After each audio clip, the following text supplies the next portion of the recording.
To go then before that runoff in the French presidential election, what's making headlines? Well, of course, the election's on Sunday, but there's a big clash scheduled between the French right and left for tomorrow, which is the 1st of May, of course, traditionally the Union's annual march through the streets of France and absolutely sacred to the French left. It's, of course, a public holiday here and very widely celebrated, the annual celebration of workers' rights.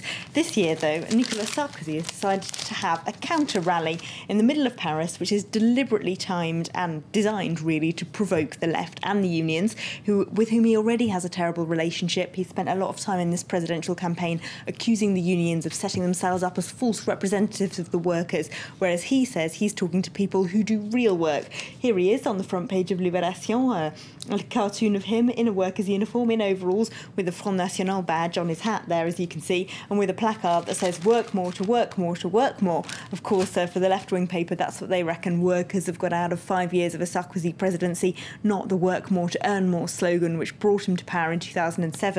So if he then says that he's representing people who do real work, that implies, as the union leader, the CFDT leader, François Chérec, tells the paper in a very angry interview indeed, that the president thinks a lot of people in France, especially public servants whose jobs he wants to cut, do fake work. He's pretty furious about that inside the paper. The paper's editorial says that he, even among his own right-wing supporters within his party, this allegation, or this attempt really to turn the 1st of May, which is normally fairly consensual here in France, into a big political clash on the streets of Paris, has been widely decried by many on the right, saying it's just too provocative to upset the left and the unions in this way, for the president to set himself up against the unions like this.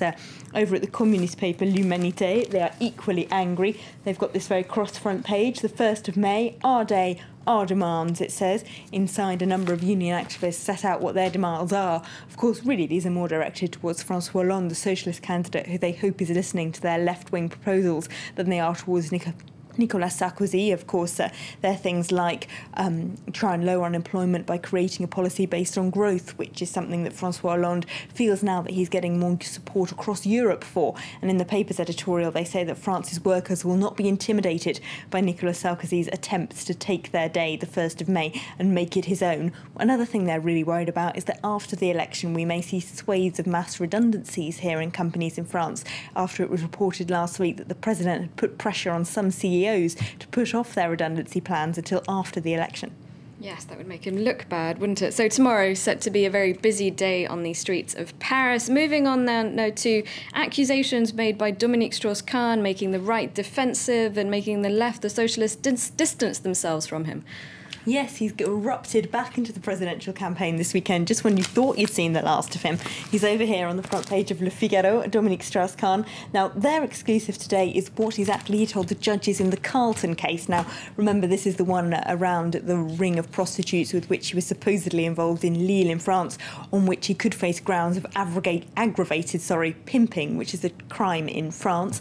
They've turned up the tapes of what exactly he said to investigators when he was heard by them about a month ago. Of course, it's things really that we've heard before, him denying that he knew the women involved were prostitutes. But what's really catapulted him onto the front pages this weekend was an interview he says he didn't give, but an interview that was published by The Guardian on Saturday, in which he alleged that Sarkozy and people close to him had set him up, that they had persuaded Nafissatou Diallo, the woman who, of course, accused him of raping her in that New York hotel room, to go to the police, and that they had been stalking him, and that Sarkozy had been using the intelligence services to hack his phones.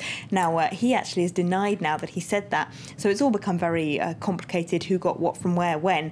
But this is, as you said, very much put François Hollande and the left on the defensive. François Hollande doesn't want the public to be reminded of how he isn't Dominique Strauss-Kahn, of how Strauss-Kahn should have been the candidate, how he's more economically experienced, how he's more charismatic, how he was a lot more popular.